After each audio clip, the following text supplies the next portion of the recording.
Introduction. Crimes. The illegal actions that can be prosecuted and are punishable by law are all around us, from comparatively petty misdemeanors to truly heinous acts of unspeakable evil.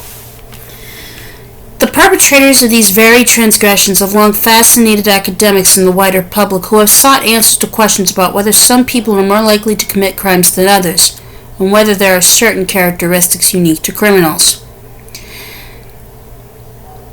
Indeed, the ancient Greeks were fascinated by the science of physiognomy, the study of how certain facial features can reveal something about a person's character or nature. While such a thought now sounds somewhat ridiculous, physiognomy was widely accepted by the ancient Greeks and underwent periodic revivals over the centuries, the most notable spearheaded by Swiss writer John Caspar Lavater in the 1770s. What unites the crimes covered in this book is their status as notorious in one way or another. Whether it is because of their breathtaking ingenuity, brazen opportunism, Machiavellian scheming, or abominable malevolence, these crimes stand out over the centuries. While many of the perpetrators are viewed with distaste and disgust, some have been highly romanticized over the years for their rebelliousness and contempt for obeying the rules. This is often in spite of the extremely serious nature of their crimes, such as with Bonnie and Clyde, the great train robbers in Foulon Devi. Some cases have broken new ground and in some instances have led to the swift passage of new laws to protect the public and deter others from committing similar crimes. Public outrage during the investigation into the highly publicized Lindbergh baby kidnapping in 1932 prompted Congress to enact the Federal Kidnapping Act just 1 month later. Also known as the Lindbergh Law, the act made kidnapping a federal crime punishable by death. Other cases have involved pioneering legal defense strategies, such as with the 1843 case of Bill McNaughton, the first of its kind in UK legal history. Naughton was acquitted of a high-profile murder based on a criminal insanity defense and remanded to a state criminal lunatic asylum for the remainder of his life.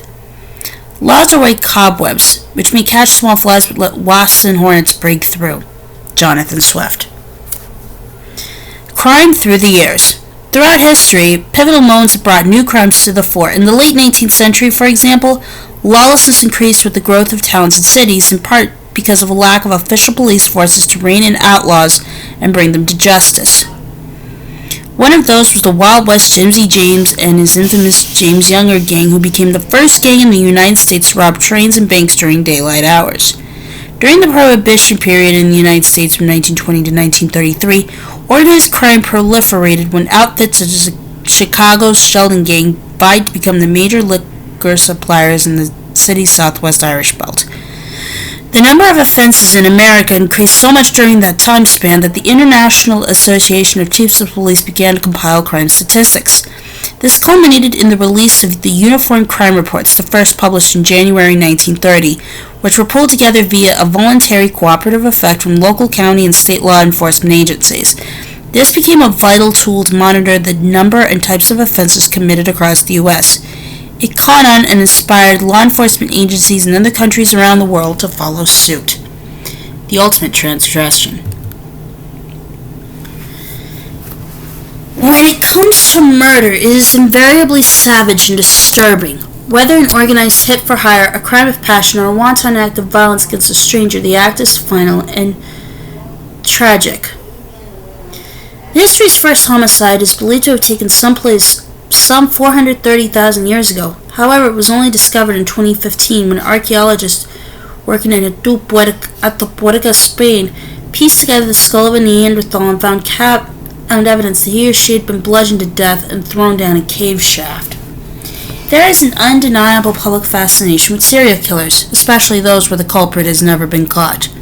The cases of Jack the Ripper in London and the Zodiac Killer in California are both enduring sources of contemporary analysis and speculation. Some crimes are so horrifying that the name of the perpetrator becomes indelibly linked with indescribable evil.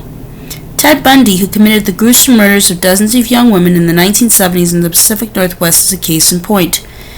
The fact that Bundy seemed a charming, respectable man heightened the shock factor.